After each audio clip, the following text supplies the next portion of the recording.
Sejam muito bem-vindos a este espaço dedicado ao eixo atlântico. Na próxima hora vamos refletir um pouco sobre como decorreu este ano de 2021 nas relações entre o norte de Portugal e a Galiza, que são regiões, no fundo, quase irmãs. Podemos dizer, Bruxelas, inclusive, olha para nós e para os galegos como uma euro-região, o que torna de facto muito interessante e com grande potencial esta nossa região. Dizia eu, vamos analisar como é que decorreu o ano de 2021, infelizmente, mais uma vez, tal como 2020, marcado pela pandemia, desde logo com várias limitações, mas vamos também perspectivar mais ou menos o que poderemos esperar de 2022. E para isso acompanha-nos o Presidente do Eixo Atlântico, Ricardo Rio, ele que é também, como sabemos, Presidente da Câmara Municipal de Braga.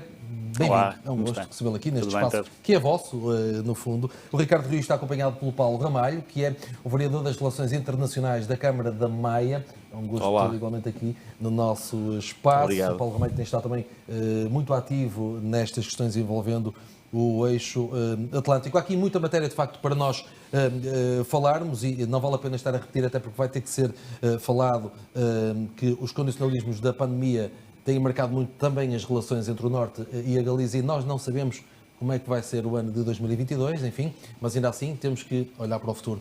Ricardo Rio, começamos consigo e vamos, se calhar, refletir um pouco sobre como é que decorreu este ano. Antes de mais, eu diria que estes quase 2 anos, 2020 e 2021, foram um contrassenso naquilo que é o espírito que o Eixo tem procurado implementar ao longo dos seus quase 30 anos de vida.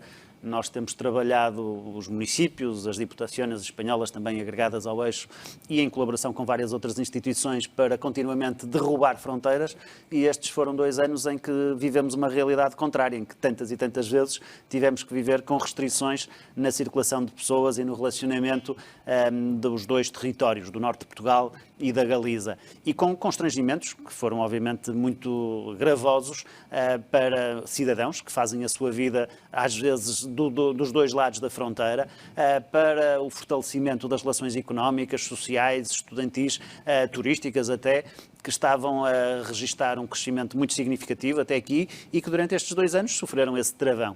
E, portanto, aquilo que nós procuramos foi, de certa forma, ir acompanhando esta realidade, ir dialogando com os dois governos para tentar, sempre que possível, mitigar o impacto dessas medidas mais restritivas e, ao mesmo tempo, continuar a trabalhar em outras frentes em que o Eixo Atlântico tem conseguido garantir projetos interessantíssimos para o desenvolvimento deste território tão alargado. Esse diálogo com os dois governos tem sido fluido ou tem havido limitações dos dois lados da fronteira?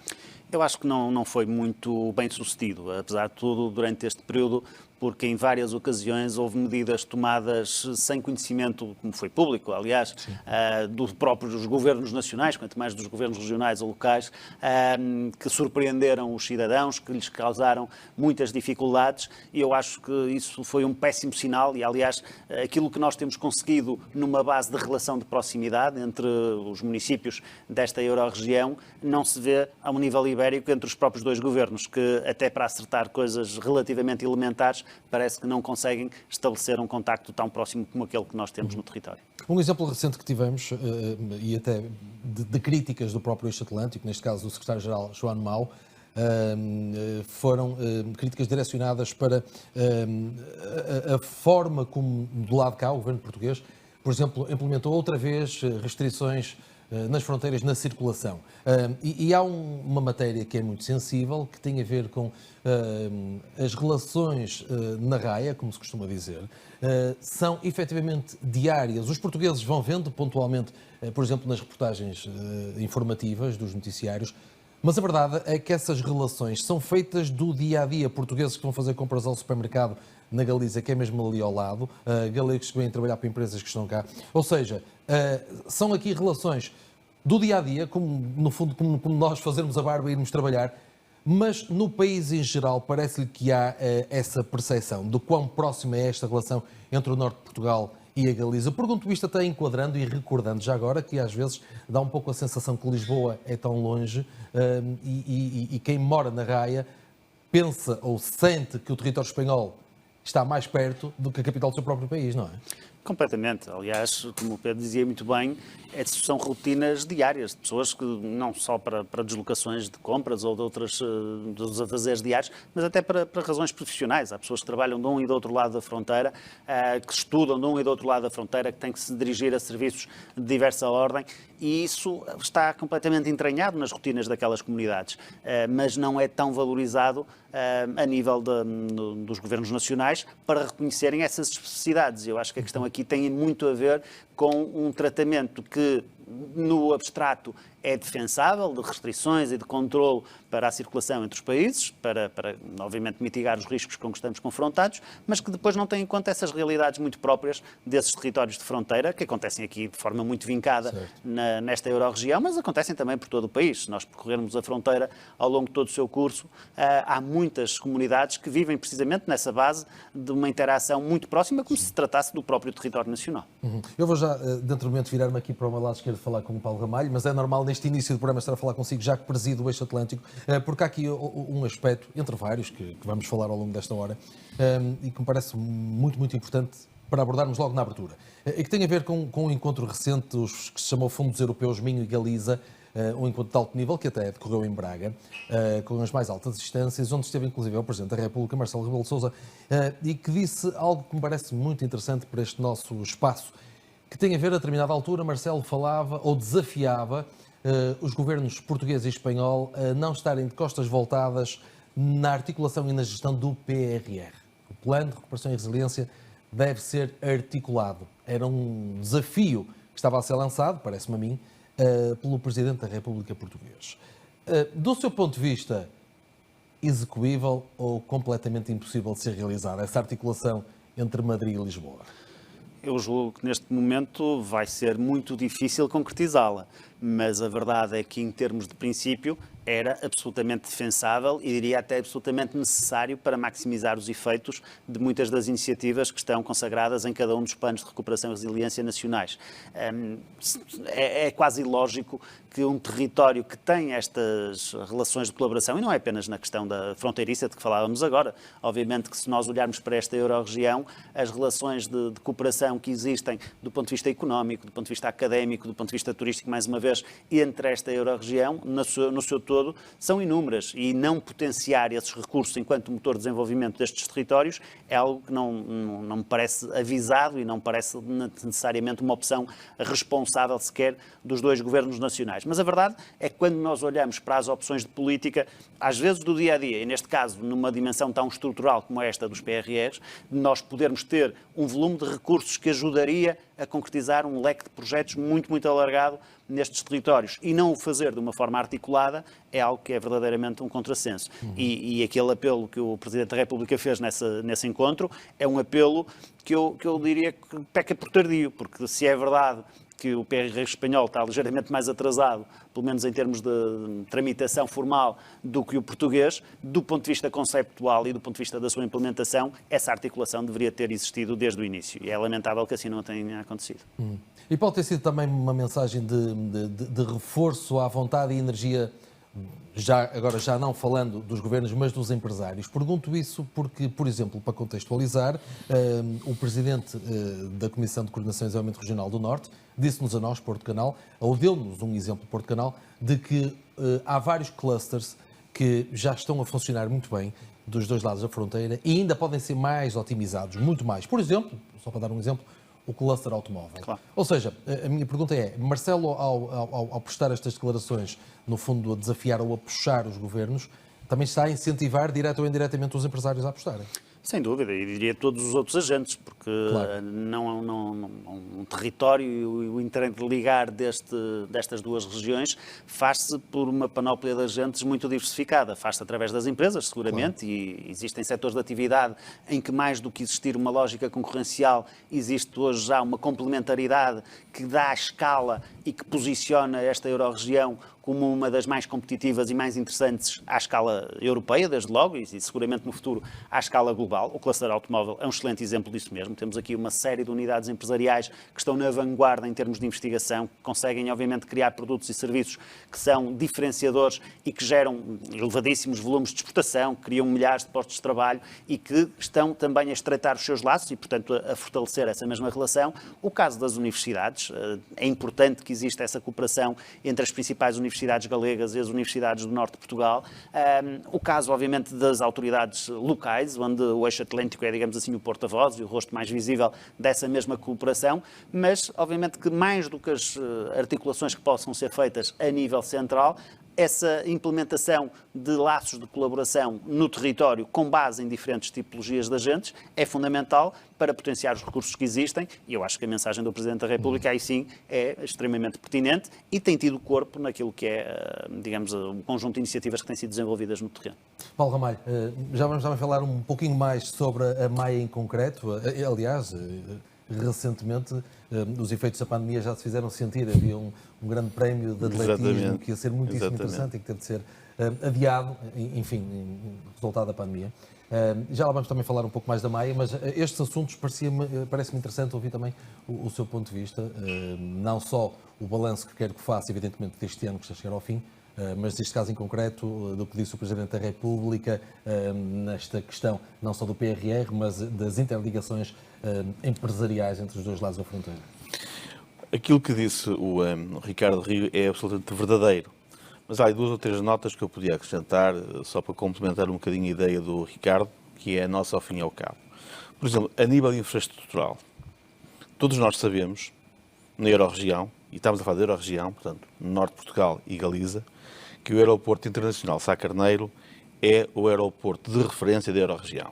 Todos os dias, milhares, ou todas as semanas, milhares de galegos dirigem-se a apanhar os seus voos aqui no aeroporto de Sá Carneiro. Localizado precisamente na Maia, toda a gente por diz acaso, do Porto, mas por acaso é na Maia. Localizado na Maia, mas de facto é, digamos assim, o aeroporto da região norte, mas é também o aeroporto da Eurorregião, em termos de voos internacionais designadamente. Ora, faz todo sentido que exista uma estratégia que implique que a ferrovia tenha um investimento estratégico no sentido de que seja muito mais fácil e mais rápido fazer a ligação entre Vigo, por exemplo, e o Porto ou o aeroporto de Sá Carneiro.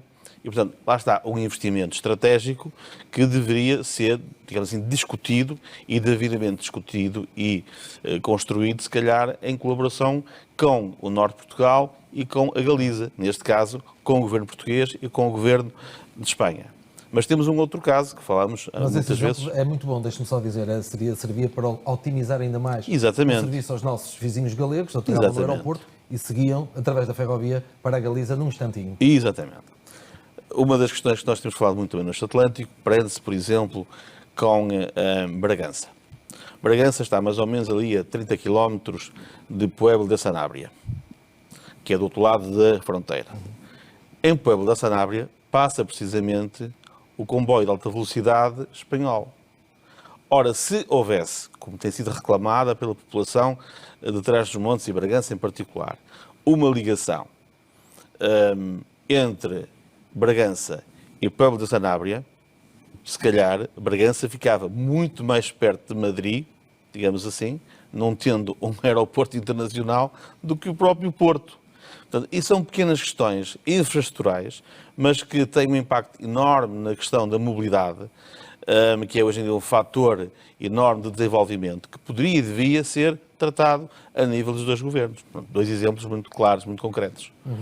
E esse igualmente também muito bom, porque às vezes temos um pouco a ideia de que o interior está de facto muito longe, mas este exemplo é preciso ter, e por vezes é relembrada essa questão. Bragança não está assim tão longe, mas realmente pode estar mais perto de Madrid do que propriamente ali da capital. Aliás, o conceito da Eurorregião é muito engraçado porque quando nós falamos da Eurorregião, falamos de 7 milhões de habitantes. 7 milhões de pessoas, não é? Que é uma dimensão enorme. E, portanto, esta perspectiva, e no momento em que nós falamos cada vez menos na Europa das nações e falamos mais na Europa das regiões, se calhar faz muito sentido a apoiar estes conceitos, como é o caso da Euro-região Norte de Portugal, Galiza. E para se defender, por exemplo, estes dois argumentos, estes dois belíssimos exemplos que o Paulo Ramalho pôs aqui em cima da mesa, o que é preciso fazer, o que é que pode ser feito, para além do que já é feito? Sabemos que há autarcas que levantam a voz, e bem, para defender os seus municípios, mas também a sua região, é para isso que são eleitos. Mas é preciso fazer algo mais ou não? O que é que pode ser feito? Essa é uma excelente pergunta. O Ricardo tem muito mais experiência do que eu nesta área da Euro-região e do Eixo Atlântico. Há algum tempo que ele vai tendo responsabilidades de liderança no Eixo Atlântico e ele poderá explicar isso muito melhor do que eu. Mas deixe-me lhe dar um exemplo. Ou melhor, deixe-me falar sobre o seguinte. O que é o Eixo Atlântico? Estamos a falar de uma associação que tem um conjunto de associados que são municípios do Norte de Portugal e da Galiza. Ou seja, municípios que até são bastante diferentes, uma vez que os municípios em Portugal têm mais competências do que os municípios da Galiza, mas em que há aqui uma diferença. Enquanto existe um governo regional, digamos assim, na Galiza, nós não temos um governo regional com legitimidade política eleito aqui no Norte de Portugal. E isto faz logo toda a diferença na questão do diálogo e da construção de soluções.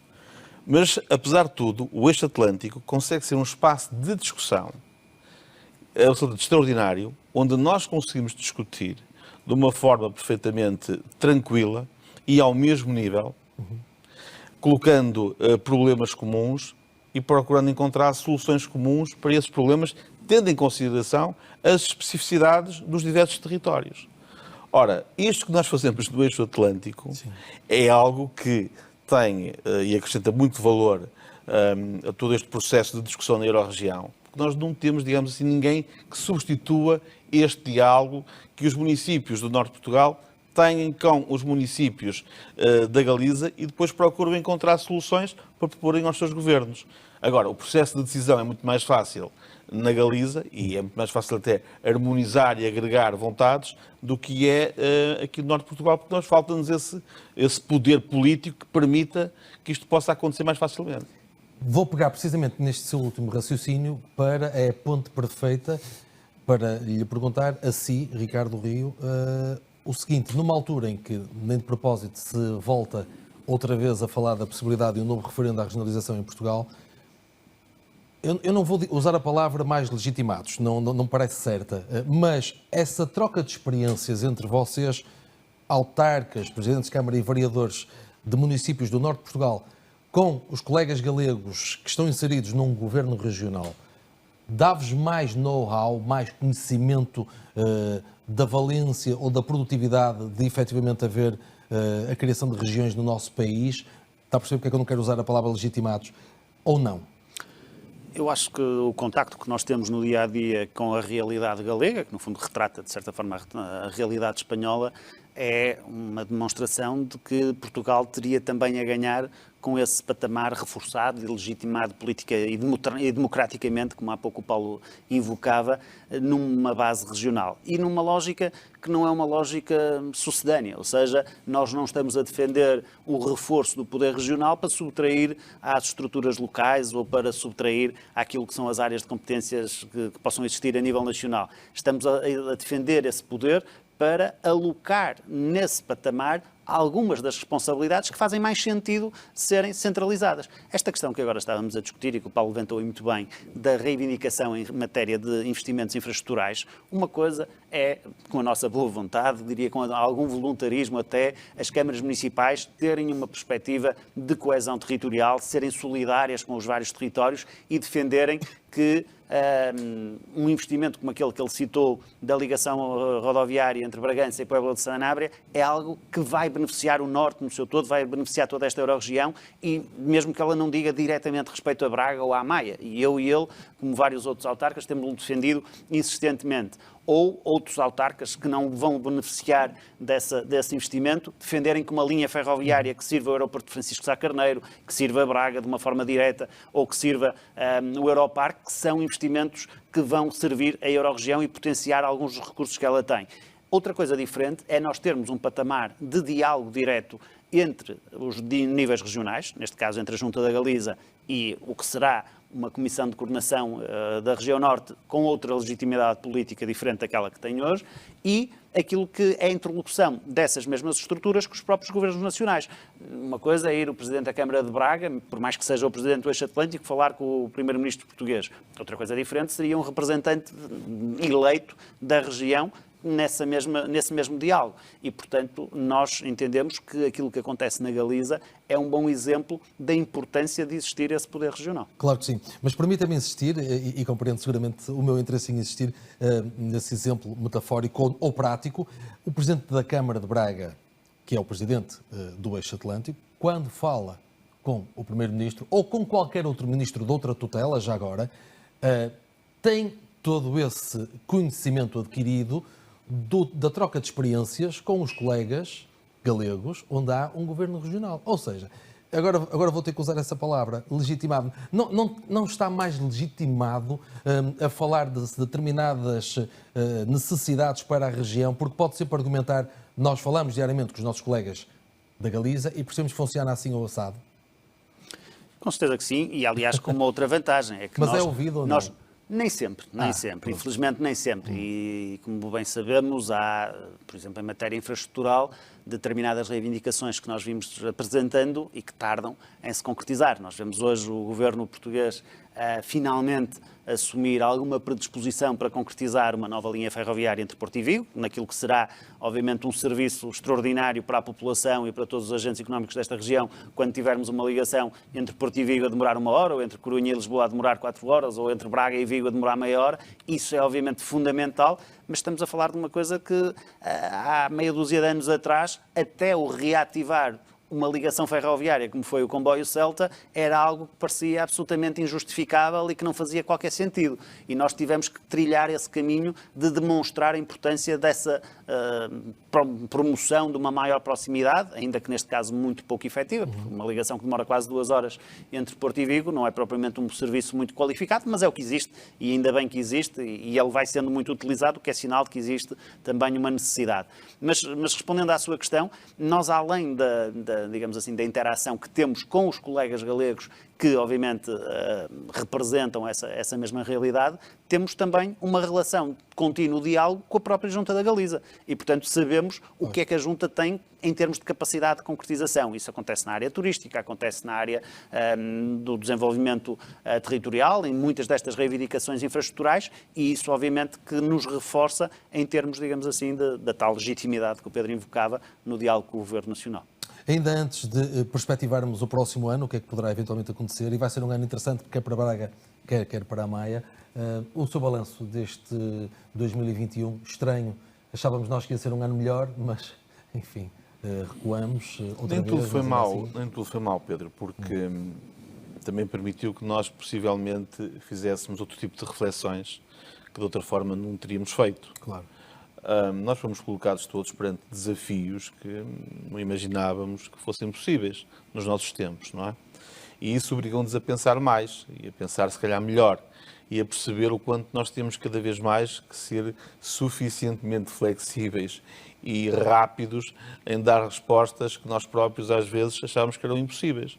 Uma das coisas que às vezes eu comento com o Ricardo, comentamos nós entre nós, é assim, os municípios têm um conjunto de competências estão definidas na lei.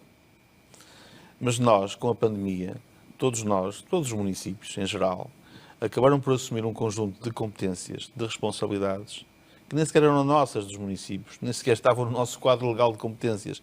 Eram competências do Estado, a matéria da saúde, por exemplo, a matéria de apoio à economia. Isso não estava nada previsto nas nossas vidas enquanto autarcas. Não fazia parte das nossas obrigações, das nossas competências. Mas mudou o paradigma da gestão autárquica. E mudou o paradigma da gestão autárquica. Aliás, há uma coisa que é verdade. Cada vez mais nós sabemos que há as competências escritas, as formais, e aquelas do dia-a-dia que nós temos todos os dias que resolver. Porque quando a Maia ou Braga é colocada perante situações de pré-falência de empresas ligadas ao comércio local, à restauração e de perdas de emprego, a nossa obrigação é, dentro da medida das nossas capacidades, fazer algo por essas pessoas. E às vezes é preciso até encontrar soluções criativas e outras vezes injetar dinheiro na economia. E os municípios com fundos próprios, e é preciso que se perceba, os municípios com fundos próprios injetaram dinheiro na economia para manter postos de trabalho. Enquanto o Estado tem direito, naturalmente, o Estado Central, a receber dinheiros da União Europeia para esse efeito, nós, municípios, foi com fundos próprios que fizemos o apoio à economia. Deixa-me perguntar-lhe, eu sei que não é o Presidente da Câmara da Maia, mas tem muita experiência autárquica. Deixa-me perguntar-lhe, e a pergunta serve para os dois. Esse é o desafio mais difícil, ou seja, quando as câmaras têm que resolver não o que está contratualizado, ou o que está planeado, ou o que está definido na lei, mas quando têm que resolver aqueles problemas reais que acontecem, os imponderáveis, e que alguém tem que tomar as rédeas, e esse alguém é a Câmara. Vamos lá ver. É A proximidade... Foi o que aconteceu, por exemplo, com os centros de vacinação? Exatamente. A proximidade do poder local, digamos assim, com o seu território, com as pessoas, obriga a que nós todos os dias acabamos de alguma maneira por tomar decisões que são isso mesmo. Portanto, esse hábito nós já temos. Agora, nesta escala, nesta dimensão, a coisa é diferente. E também há uma coisa que devemos reconhecer, é que nem todos nós, nem todos os municípios, têm a mesma capacidade, quer económica, quer mesmo a nível de capacitação dos seus próprios recursos humanos, para responder em tempo útil a estas necessidades. E aí, às vezes, até se nota mais as assimetrias, que o Estado deveria colmatar. E lá está, um processo de regionalização podia, bem feito, que não acrescentasse mais despesa ao país, podia perfeitamente ser capaz de ajudar a combater um bocadinho as assimetrias que o nosso território ainda tem. Claro. Há um bocadinho, o Ricardo dizia a verdade, nós no Eixo Atlântico não tratamos das questões da Maia e das questões de Braga, ou do Porto, ou de outro território qualquer do litoral. Tratamos de todos. Pode ser de Macedo de Cabaleiros, pode ser de Chaves, pode ser de Bragança. É assim que nós falamos. Tem assim um olhar regional e não... Nós temos um local, olhar, de facto, transversal a todo o território. E isso, de facto, os municípios, quer os espanhóis, quer os galegos, quer os portugueses em particular, que conhecemos melhor, foram, na minha perspectiva, muito eficazes na ajuda que prestaram às suas populações e, ao fim e ao cabo, ao Governo Central. Claro. O Governo Central, se pode reclamar algum êxito e sucesso naquilo que foi o combate à pandemia, também o deve muito ao esforço e a esse esforço de complementaridade que as autarquias, que os municípios particularmente deram, até as freguesias, que se empenharam muito em tudo isto. O Paulo Ramalho disse aqui algo que é mesmo muito importante, é que, de facto, os municípios não são todos iguais, não têm todos a mesma capacidade financeira e quando têm que lidar com imponderáveis como este que estamos a falar, por exemplo, da questão da vacinação, não têm todos os mesmos recursos e aí as assimetrias vêm ao de cima. Tem que haver, enfim, se não houver a ajuda imediata e direta do Governo, tem que haver aqui uma cooperação regional. Com certeza que sim, mas um bocadinho antes dessa questão, há uma que o Paulo também frisou e que é muito importante e que, no fundo, a pandemia apenas veio exponenciar, que é aquela lógica de que, em qualquer circunstância, se algo não está a correr bem, em qualquer que seja a área, a primeira interlocução com que os cidadãos vão interagir é claramente com o poder local. Claro. Sejam as juntas de freguesia, seja a Câmara Municipal. Se há uma escola que não tem condições, se há um centro de saúde que não tem condições, se há um tribunal que tem infiltrações, onde faltam pessoas, as pessoas, os cidadãos em geral, não estão preocupados de saber se isto é responsabilidade do Governo ou se é responsabilidade da autarquia local. É quase impossível, é um exercício que seguramente eu, o Paulo e todos os nossos colegas autarcas temos que fazer no dia-a-dia, explicar a uma pessoa, olha, esta estrada não é da Câmara, esta estrada é da Infraestruturas de Portugal e por isso quem tem que fazer essa manutenção, porque para ela a responsabilidade daquele território é da Câmara Municipal. E aquilo que aconteceu durante a pandemia foi que também ninguém foi perguntar às câmaras municipais se os apoios sociais que estavam a dar eram de sua responsabilidade ou se era do Ministério da Segurança Social ou se os centros de vacinação deveriam ter sido montados e agilizados, quer em termos de instalações, quer em termos de recursos humanos, pelo Ministério da Saúde. O que as pessoas queriam eram melhores condições e as câmaras municipais tiveram que chegar à frente para, muitas vezes, fazer investimentos muito, muito consideráveis para repor todas essas condições. Aliás, deixa-me só fazer um parênteses, não se esqueça o que vai dizer, porque não quero cortar o raciocínio, mas é um parênteses que parece importante. Não sei se as pessoas ainda têm essa memória, porque foi há muito pouco tempo, mas, enfim, a memória às vezes esvanece, mas a verdade é que durante a primeira vaga da pandemia, após a primeira vaga da pandemia, foi feito um elogio geral, quer das populações, enfim, quer do próprio governo que o fez, ao papel das autarquias. Seguramente vocês recordam-se, não sei se as pessoas se lembram ou não, mas o papel das câmaras municipais e dos presidentes das câmaras, a forma como geriram todo o processo nas suas respectivas populações, foi altamente elogiado. Isto é daquelas coisas que, enfim, às vezes esquece um bocadinho, mas não deve. Não, mas esse é um fenómeno que até um dia valerá a pena ser estudado, noutro contexto, seguramente, porque até num contexto quase diria pré-eleitoral havia essa percepção de que quem estava no governo que tinha condições mais favoráveis, por força da maneira como tinha lidado com a pandemia, como tinha conseguido criar essas respostas. E se nós analisarmos a realidade em praticamente todo o território nacional, por exemplo, nas últimas autárquicas, as coisas funcionaram ao contrário e vamos ver o que é que vai acontecer agora em janeiro nas eleições legislativas, em que me parece que quem está a governar vai pagar uma fatura muito significativa desta tensão que existe das pessoas, de alguma saturação que existe também, como as circunstâncias têm evoluído ao longo do tempo mais recente. Mas dito isto, e repondo só aquela ideia que eu estava a tratar, a verdade é que também aí, e voltando à questão dos recursos e das competências, fomos mais uma vez iludidos pelo Poder Central, porque ouvimos vários responsáveis, desde o Primeiro-Ministro, a Ministra da Saúde, a vários outros membros do Governo, a dizerem que as câmaras municipais deviam fazer esses investimentos, que depois seriam repostos esses meios financeiros que estavam a ser alocados a esses vários investimentos, e a verdade é que depois é aberta uma linha de financiamento comunitário com um teto de nem 200 mil euros por Câmara Municipal, o que para a generalidade das câmaras municipais é um valor absolutamente irrelevante face àquilo que foi o investimento que tiveram que investir. Nem 10% seguramente para muitas delas, para a Braga, para a Maia, muito menos que isso seguramente. E portanto, obviamente que mais uma vez esse investimento foi feito pelas autarquias. Isso tem a ver com uma outra questão de fundo e era esse o ponto a que eu queria chegar, que é onde é que os recursos devem estar. Nós tivemos agora no Congresso da Associação de Municípios, voltou-se a falar do incumprimento da Lei das Finanças Locais, de uma falta de alocação de recursos e de receitas às autarquias comparativamente com aquilo que existe nos outros países. E nós vemos, por exemplo, na vizinha Espanha, municípios muito mais pequenos do que os nossos, com muito mais recursos ao dispor, e isso tem a ver precisamente com essa alocação financeira. E aqui em Portugal, infelizmente, essa questão não está devidamente tratada. E os municípios portugueses continuam a tantas e tantas vezes ter que se substituir às falhas do Poder Central sem os recursos que necessitariam para o fazer, até para as suas próprias responsabilidades. Claro. Propunha agora que olhássemos um bocadinho, vamos ser otimistas e vamos olhar um bocadinho para o próximo ano, e há iniciativas interessantes relacionadas aqui com o Eixo Atlântico. Por exemplo, na Maia vamos ter os Jogos do Eixo Atlântico. Explique-nos o que é que vai acontecer. Temos que divulgar às pessoas o que também de bom vai ser feito e no qual as pessoas podem participar. Esse vai ser um momento extraordinário para a Euro-região e para a Maia em particular, obviamente. De 2 em 2 anos, o Eixo Atlântico reúne um conjunto de atletas mais jovens para poderem participar dos grandes jogos do Eixo Atlântico. Portanto, estamos a falar de um universo, talvez de 2.000 atletas, em média, que se reúne, portanto, vindos dos municípios todos do norte de Portugal e da Galiza, para participar de uma espécie de uns mini-Jogos Olímpicos. É uma semana de verdadeiro desporto e de verdadeiro convívio. Estes jogos coincidem com as festas do Conselho. Essa é uma curiosidade. Pois são em julho, de facto. Os jogos eram para ter sido este ano, não puderam ter sido por força da pandemia, tivemos que os adiar.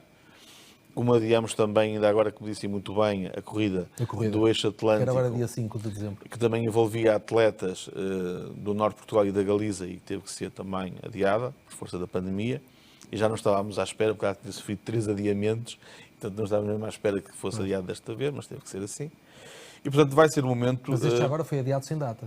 Sem data, mas será seguramente para janeiro ou fevereiro, logo que a pandemia levante, digamos assim, que as condições se reúnam, nós então sim iremos avançar com esse evento também. Agora, os jogos, de facto, é um momento muito importante e que a Maia vai naturalmente empenhar-se muito para que sejam um sucesso, como já foram em Braga e foram noutros territórios, em Lugo, da Euro-região, porque é um momento, de facto, em que nós contribuímos de forma muito ativa para aquilo que nós pretendemos, que é criar esse sentimento de pertença, de unidade, de integração entre aquilo que são os territórios do norte de Portugal e da Galiza. Nós, de facto, assumimos mesmo essa dimensão da Euro-região. Nós somos portugueses, os galegos são espanhóis, mas há ali um momento em que nós somos todos de um mesmo território, da Euro-região, e portanto vamos ter atletas, treinadores, se calhar famílias, que vão se jogar à Maia, e temos que ter toda uma logística enorme para os poder receber convenientemente e fazer dos jogos esse grande momento, não só de encontro do desporto, mas também de convívio, claro, entre pessoas que falam uma língua diferente, mas que têm uma cultura... Diferente, mas não muito. Não muito. Diferente, mas não muito. Mas que têm uma cultura também muito comum e uma história que é comum. Aliás, eu acho que esta Euro-região de Norte de Portugal, Galiza, é daquelas Euro-regiões que se calhar mais similitudes, mais semelhanças, mais coisas em comum têm. O Ricardo Rio, como já percebemos, marca presença aqui como presidente do Eixo Atlântico e também já vamos falar do que vai acontecer em Braga, mas ainda relacionado consigo, dê-nos mais exemplos do papel em concreto da Maia. Por exemplo, maiatos que possam estar a ver o nosso programa e a pensar, ei, que bom, o meu município está ativo nesta matéria. E que mais é que pode dizer? Há muitos projetos em comum. Primeiro, devo dizer que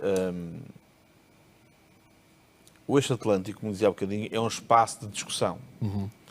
Muitas coisas que nós discutimos no Eixo Atlântico têm à frente consequências para os nossos territórios e para as nossas pessoas, ainda bem, para as nossas empresas. Sentido, atrevo-me a dizer. Exatamente. Portanto, nós temos, de facto, uma verdadeira cooperação que vai ao nível da partilha das boas práticas, mas também do encontrar soluções comuns para problemas comuns. Dou-lhe um exemplo.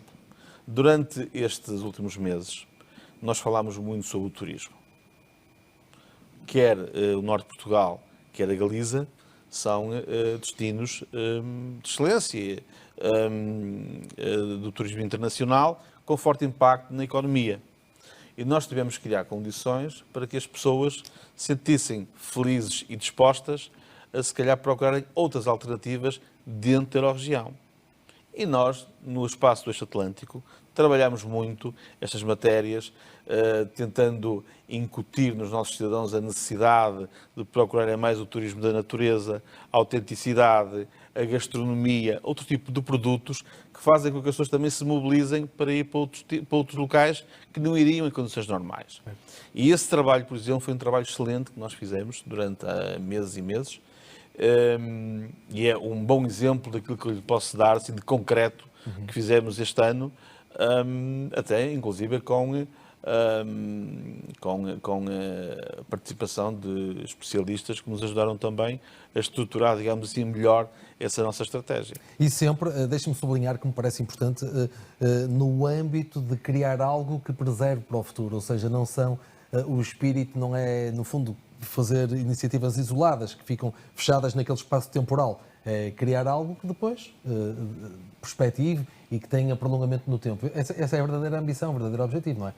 O desenvolvimento é por aí. Sim, porque, veja, por exemplo, nós, nos últimos anos, um dos documentos que eu acho que fomos mais felizes, que construímos, que é um instrumento importante de governação dos nossos territórios, foi a construção de uma agenda urbana. E essa agenda urbana, a certa altura, evoluiu e foi também, digamos assim, englobada, linkada na Agenda 2030 e nos ODS que as Nações Unidas em 2015 construíram.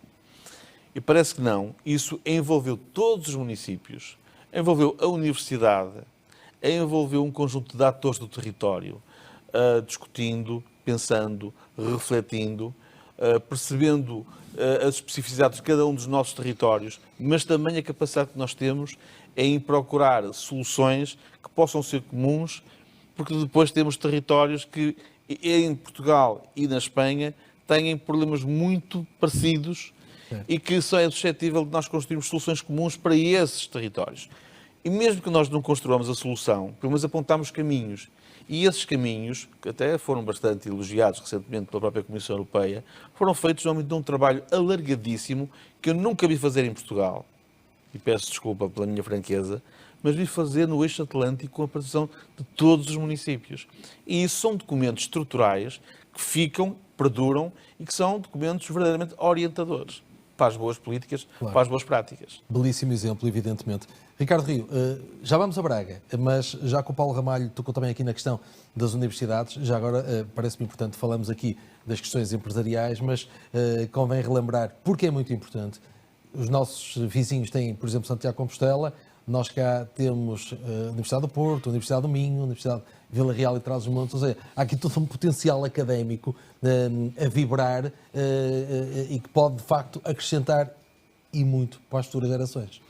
Sem dúvida, e não apenas Santiago de Compostela, Corunha, Claro, Vigo. sim, só dei o exemplo, sim. Aliás, quando o INL, um dos grandes recursos que a Eurorregião tem, foi constituído enquanto projeto pioneiro dos dois governos ibéricos, as universidades da Eurorregião deveriam estar, e têm estado paulatinamente, cada vez mais, envolvidas diretamente nesse mesmo centro de investigação. O Instituto do Laboratório de Nanotecnologia. Exatamente. Foi na altura inaugurado com pompa e circunstância, se a memória não me falha, pelo professor Cavaco Silva. Pelo professor Cavaco Silva, pelo rei de Espanha, na altura também. Pelo rei de Espanha, exatamente. E que hoje é, de facto, aquilo que se ambicionava na altura. Na altura ainda era um projeto embrionário, digamos que tinha uma grande infraestrutura física, mas faltava-lhe a mão humana, e hoje já é, de facto, uma referência internacional. É um centro de investigação com 400 investigadores, muitos deles destas universidades de toda a Eurorregião, mas já representativos de quase 40 países e com projetos muito, muito interessantes de ligação também ao tecido empresarial na Eurorregião e fora dela. Mas essa cooperação entre as próprias universidades é fundamental e o facto de existir esse estreitamento de laços é também uma forma de intercâmbio que, no fundo, corporiza aquilo que é o espírito do eixo atlântico e que é aquilo que nos pode ajudar a ter mais sucesso no nosso desenvolvimento. O Paulo citou esta componente da agenda urbana. A agenda urbana foi um documento estratégico trabalhado com esses mesmos agentes para nortear as prioridades dos municípios e de todo este território em questões que hoje são desafios à escala global. E daí estes elogios que ele citou também da União Europeia, porque a agenda urbana não foi apenas a primeira a ser aprovada, foi aquela que foi considerada como mais consistente e mais estruturada nas várias euro-regiões europeias. Mas há uma questão também que o Paulo citou que eu gostaria de enfatizar, porque muitas vezes, quando se fala do eixo atlântico, percepciona-se e o impacto mediático é obviamente muito maior quando há esta componente de reivindicação, de lobby político, de investimentos, de captação de projetos para a euro-região. Há por trás disso aquilo que é a essência do trabalho que foi desenvolvido ao longo destes 30 anos, que é uma lógica de cooperação e de estreitamento de laços entre os próprios municípios e os agentes dos diversos territórios, em várias áreas que, no fundo, são aquilo que permite que o eixo atlântico seja, de facto, um espaço com uma força identitária muito forte. A questão da cultura, a questão do desporto, a questão das políticas da juventude, hoje, obviamente, outras dinâmicas na área da sustentabilidade, na área da mobilidade, que são prioridades também para as várias câmaras municipais, onde existe um trabalho consistente, onde existem vários projetos que são desenvolvidos de forma recorrente. O caso dos Jogos do Eixo Atlântico é um excelente exemplo disso mesmo, mas temos, por exemplo, a terminar em Braga, agora estas semanas, a capital da cultura do Eixo Atlântico, também já passou por Matosinhos, Vila Real, por Santa Maria da Feira, e que foi em Braga durante estes 2 anos, também por força da pandemia, a Expo Cidades, que é uma feira de promoção turística da Eurorregião, a Bienal de Arte do Eixo Atlântico, que terá, a partir do próximo ano, um espaço físico de acolhimento dos trabalhos que foram sendo desenvolvidos ao longo dos últimos anos, precisamente em Braga, no Centro Cultural Francisco Sanches, e depois toda uma série de outras iniciativas, a Mostra de Jovens Criadores, a parte da promoção turística. Há aqui um aspecto que nós desenvolvemos e aprofundamos ao longo dos anos mais recentes, muito, muito interessante, não só em termos de turismo de fronteira ou do turismo termal, onde também tivemos projetos muito interessantes, mas, por exemplo, de usar todo o território como um espaço de promoção conjunta. Nós editamos uma brochura que foi divulgada pelos vários jornais da Eurorregião, que era 2 países, um destino, precisamente para demonstrar aquilo que nos une, aquilo que temos em comum e que ainda assim tem uma diversidade tão grande que é seguramente motivo de atração de muitos turistas todos os anos. E já agora, deixa-me perguntar-lhe o seguinte, falava aí da questão da força da reivindicação, mas a pergunta que lhe faço até vai para o outro lado, ou seja, o Eixo Atlântico, como é que chamemos associação ou um comitê, ou o que é que lhe podemos chamar? Uma associação, pronto. A verdadeira força, pergunto eu, a verdadeira força vem ou não do produto consistente? Ou seja, o que eu quero perguntar é, se fosse se calhar uma associação que reunisse, e bem, autarcas dos municípios do norte do país e colegas vizinhos da Galiza, mas que só reunisse, trocassem ideias, reivindicassem com argumentos válidos mas não tivessem um conteúdo, se calhar não tinha tanta força como tem atualmente o Eixo Atlântico, porque há uma quantidade de exemplos que vocês dois acabaram de dar, ou seja, trabalho feito, com potencial de valorização do território, e quando digo território estou a falar do norte e da Galiza, não quero separar, portanto, aí é que está a verdadeira força, ou não? Sem dúvida. Isso é que dá força argumentativa. O que dá corpo ao Eixo Atlântico é cada um desses projetos Claro. que a cada momento nós conseguimos implementar, alguns deles de forma recorrente e que se vêm concretizando já há décadas esta parte, outros mais circunstanciais, que dão origem a iniciativas concretas. Nós hoje temos um conjunto, por exemplo, de intercâmbios de boas práticas entre as câmaras municipais, em que fomos ver os melhores exemplos na área da dinamização económica, na área da gestão do serviço aos municípios, na área das políticas de mobilidade e que depois escalamos para tentar replicar esses mesmos exemplos entre as outras câmaras do território. Ou seja, partilha de experiências. Com certeza. E, portanto, esse tipo de projetos é que, obviamente, nos dão alicerces para depois termos mais força na interlocução. Mas nunca o fazemos sem perder de vista que nós somos uma estrutura Claro. que, até por força desse corpo, tem capacidade de influenciar à escala global. E, por exemplo, um dos projetos uma das áreas em que o Eixo Atlântico teve um papel muito vincado e que teve um desenlace muito feliz foi, por exemplo, a erradicação do roaming no território europeu, uma causa a que nós abraçamos desde a primeira hora e que tinha impacto, voltando ao início da nossa conversa, muito direto, por exemplo, para os residentes nos territórios de fronteira, porque ninguém tem noção do que era diariamente estar a captar a rede do outro país e estar a ser faturado o roaming precisamente por essas mesmas ligações. Já para não falar, obviamente, da facilidade que nós hoje todos usufruímos quando nos deslocamos ao estrangeiro e podemos, obviamente, utilizar os telemóveis, as comunicações como se estivéssemos no nosso país. É um belíssimo exemplo, porque no fundo tudo isto serve para, ou tem que servir para as populações, no fundo, para servir as populações. É essa a nossa preocupação. E para terminar, infelizmente já estamos mesmo no final do nosso programa, mas eu queria terminar fazendo-lhe uma pergunta que também está relacionada com essa partilha de experiências e é uma curiosidade, se calhar eu até admito que é uma curiosidade pessoal que eu tenho. Essa partilha de experiências, mais-valias que acabou de explicar, que vocês fazem, ela é dissolvida na estrutura autárquica. O que é que eu quero dizer? Uma Câmara Municipal não é só um presidente, ou um presidente e 10, ou 8, ou 9, ou 10 vereadores. Portanto, há toda uma estrutura humana. E essa partilha de knowledge, de know-how que vocês vão ter entre vocês, é partilhada pelos diversos departamentos? Ou quando muda um presidente, ou mudam os vereadores, esvanece no tempo? Não, eu acho que Esta é a minha pergunta, está diluída pelas estruturas, até porque muitas destas iniciativas que há pouco eu referi estão alicerçadas em comissões de trabalho, onde quem está diretamente envolvido não são os responsáveis políticos, são os responsáveis técnicos das diversas autarquias. O caso dos Jogos do Eixo Atlântico, por acaso é uma comissão presidida hoje pelo Guilherme Aguiar, mas onde estão representadas as estruturas do desporto dos vários municípios e, obviamente, que isso depois cria um lastro. Claro. Um dia que saia o presidente, o trabalho vai, obviamente, ter continuidade. Mas até do ponto de vista, e com isso remataria, até do ponto de vista, digamos, desta partilha de boas práticas, nós estamos cada vez mais a tentar promover um efeito mais difuso no espaço, porque, por exemplo, o Eixo Atlântico ainda recentemente se envolveu num conjunto de projetos de intercâmbio à escala global, com cidades da América Latina, com cidades do Canadá, com cidades da Malásia, da China, onde cidades do Eixo Atlântico vão ter precisamente esse mesmo intercâmbio com cidades de cada um desses territórios. Isso acho que depois é, obviamente, muito positivo para todo o eixo, porque depois haverá outras partilhas subsequentes. Muito bem, para terminar, 1 minuto a cada um, com uma pergunta simples de fazer, a resposta não sei se será, mas faço na mesma.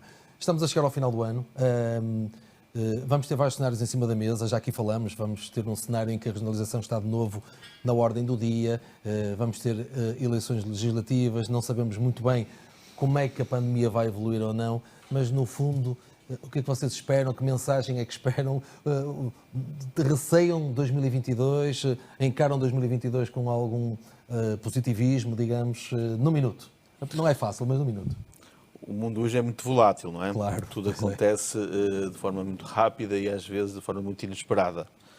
A minha convicção é que nós estamos naturalmente a reconstruir e, portanto, com aí novos desafios e que os novos desafios vão trazer, com certeza, mais capacidade de nós podermos contribuir para que as nossas populações possam viver melhor.